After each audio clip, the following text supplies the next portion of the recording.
ఓం నమో వెంకటేశాయ. Welcome to my channel Tirupati. Big breaking news అండి. తిరుమల తిరుపతి దేవస్థానానికి కొత్త ఈవోగా ఎం రవిచంద్ర ఐఏఎస్ గారిని బాధ్యతలు అప్పగించబోతున్నారు మన రాష్ట్ర ప్రభుత్వం. మరి కాసేపట్లో దీని గురించి ఒక ప్రెస్ రిలీజ్ కూడా టీటీడీ నుంచి రానున్నది. మీ అందరికీ తెలుసు, ఈవో శ్యామలారావు గారి స్థానంలో ఈయన రవిచంద్ర గారిని అపాయింట్ చేయబోతున్నారు. తిరుమల లడ్డు కల్తీ నెయ్యి ఘటన నేపథ్యంలో టీటీడీ ఈవో అనిల్ కుమార్ సింఘాల్ బదిలీ అయ్యారు. వైసీపీ ప్రభుత్వంలో లడ్డు కల్తీ జరిగిన సమయంలో ఈయన ఈవోగా ఉన్నారు. అప్పటి అధికారులపై చర్యలు తీసుకోవాలని సిట్ రాష్ట్ర ప్రభుత్వానికి లేఖ రాయడంతో ప్రభుత్వం ఈ నిర్ణయం తీసుకుంది.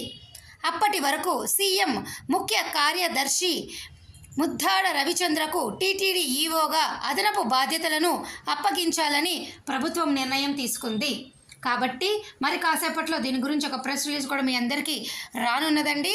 అలాగే మన ప్రస్తుతం ఉన్నటువంటి ఈవో అనిల్ కుమార్ సింఘాల్ని బదిలీ చేస్తూ రవిచంద్ర ఐఏఎస్ గారిని ఈయన స్థానంలో ఈ బాధ్యతలు అప్పగించబోతున్నారు.